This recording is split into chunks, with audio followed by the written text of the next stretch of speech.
یا اللہ جو والدین توحید کے اوپر فوت ہوئے ہیں یا اللہ ان کو قبر میں کروٹ کروٹ جنت نصیب فرما. یا اللہ علامہ شہید کی ہر خطا کو معاف فرما. یا اللہ علامہ شہید کے ہر گناہ کو معاف فرما. یا اللہ والد مرحوم کی قبر کو جنت کا باغ بنا. یا اللہ والدہ مرحومہ کی ہر خطا کو معاف فرما. یا اللہ والدہ مرحومہ کی ہر خطا کو معاف فرما. یا اللہ جو والدین فوت ہو گئے ان کو جنت الفردوس میں جگہ نصیب فرما. یا اللہ میری والدہ کی قبر کے اوپر رحمتوں کا نزول فرما. یا اللہ ان کو کروٹ کروٹ جنت نصیب فرما.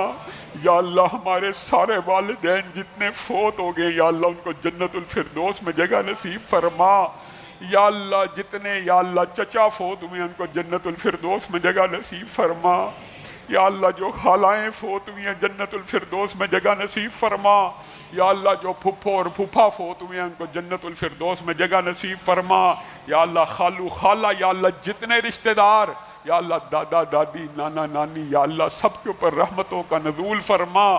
یا اللہ پھر پیارے حبیب سے ایک بات سنیے. یا اللہ اپنا وعدہ سچ فرما. یا اللہ ہمارے والدین کا جنت میں درجہ بڑھا. یا اللہ ہمارے فوت شدہ رشتہ داروں کا جنت میں درجہ بڑھا. یا اللہ انہیں یہ اطلاع دے ان کے بچے ان کے لیے دعائیں کر رہے ہیں.